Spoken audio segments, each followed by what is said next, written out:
Hello fellow fish keepers, and welcome back to another episode of Tam Talks Tanks. Today we're going to discuss the easiest way and the most successful way, in my opinion, of building an aquarium. You don't need a filter, you don't need a heater, and you don't need fish. I know that sounds crazy when I say you don't need fish, but trust me. Before we get into today's video, if you like what you see, then please consider leaving a thumbs up on the video. It does really help. I know every content creator says so, but it's true. It helps the algorithm find the videos. So if you do like it, please consider leaving a thumbs up. And if you really enjoy what you see, then please consider subscribing to the channel.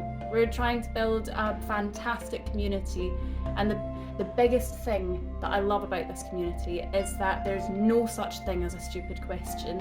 And I do try to answer everybody. Sometimes it takes a little bit longer just because of life circumstances and everything, but I do try to answer every question that I receive. And if you have the answer to questions, feel free to jump in yourself. Let's build something awesome. And without any further ado, let's get into today's video. So let's talk aquarium success. The best beginner setup, in my opinion. I haven't touched this bowl for months, just because life gets in the way sometimes. It's not ideal, but it's okay, because I deliberately set up my bowl this way. Let me explain. Ecosystem might be a scary word for a budding aquarist, but part of the goal of this channel is to break things down and to simplify so that everyone can enjoy this hobby right from the beginning. Besides water, the setup in this video has 7 things: light, soil, sand, hardscape, plants, cherry shrimp and snails. There's no filter, no heater, no fish, but there's still plenty of enjoyment. If you're anything like me, you probably kept sea monkeys or brine shrimp as a child. They didn't take much to take care of, but quite often they died in the winter time because we kept them on the windowsill where it was reasonably sunny, but it got far too cold. My poor sea monkeys. I know better now, and I'm so sorry. The reason I mention sea monkeys is because this setup is a little bit like that, except it actually works. It's mostly set and forget because life does have a habit of getting in the way, but this setup is ready to be picked back up again when you do have time to enjoy it. If you want to recreate this setup, you're going to need soil. Aquarium soil is fine, but it is expensive. Organic compost works great, and you need to cap it with at least 2 inches or 5 centimetres of sand, not gravel but sand, in order to keep your nutrient-rich layer contained and prevented from leaching into the water column. Next, you're going to need plants, buttloads of them. Floating plants, for example duckweed, redroot floaters, salvinia, and stem plants are your best friends because they're fast growing, so they'll suck waste compounds from the water really very quickly. You'll also want plants that make the setup look nice, plants that complement the size of your aquarium to bring a sense of scale and depth, but really it's going to be your fast growers that do the heavy lifting in terms of waste management. As for hardscape, it's really up to you, but I would strongly recommend using at least some wood, as it's a great source of biofilm, which is the preferred food of cherry shrimp. Not to mention it's free, which is always a bonus in my book. As for snails, in my case, they hitchhiked into the bowl with the plants, and I'm so glad that they did. Bladder snails will only grow to pest level if the aquarium is overfed.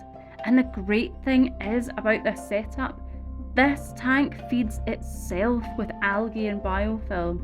So I only have to feed this tank if I want to see a lot of activity or if I'm actively inspecting my shrimp to select which shrimp are destined for the cull tank. Unlike other snails, bladder snails will not eat healthy plant tissue, and they're a very welcome addition to any cleanup crew that I put together.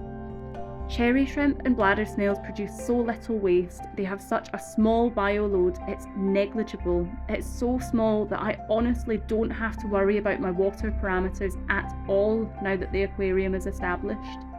So long as the plants are growing well and my shrimp aren't behaving oddly, I know the tank's healthy. I love this setup because it's easy. Once you've got it set up, it simply ticks over and you get to enjoy looking at it as long as you top up the water and trim the plants from time to time. The only real caveat here is that cherry shrimp are a hard water species, so if you live in an area with soft water, then you'd be better off trying to keep a Caridina species, such as bee shrimp or tiger shrimp. The big takeaway here is that an aquarium without fish doesn't have to be boring. It's an easy route to success and fun in the hobby. If you can enjoy creating a slice of nature, then this setup will largely take care of itself as long as you give it light. This kind of setup is for everybody, even if you work umpteen hours a week, even if you are not at home for most of the week. As long as you can care for it from time to time. Literally, I didn't touch this for months just because of life circumstances, because like I said, sometimes life just has a habit of getting in the way and we can't always be there for our aquariums. So if we can set up an ecosystem type of tank, then it takes the work out of it and it keeps the fun there. Tanks don't have to have fish to be fun. I hope this video can encourage somebody to set up their own shrimp bowl or just a shrimp ecosystem rather than focusing on fish all the time, because fish are cool, but so are crustaceans. And with that, I hope to see you in the next one. I hope you enjoyed the video. And yeah, I already said it. See you in the next one. Bye!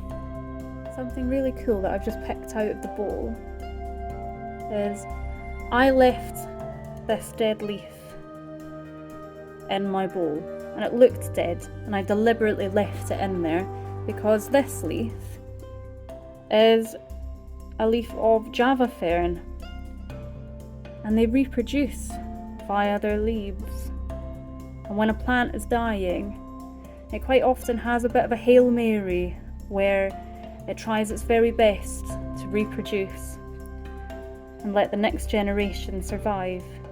And here's the result. And now, if I really wanted to, I could separate these little plants, and from one leaf I now have 2 little bits of Java fern, and lo and behold, a 3rd little sprout. So no matter how tough life gets, just know there's always hope.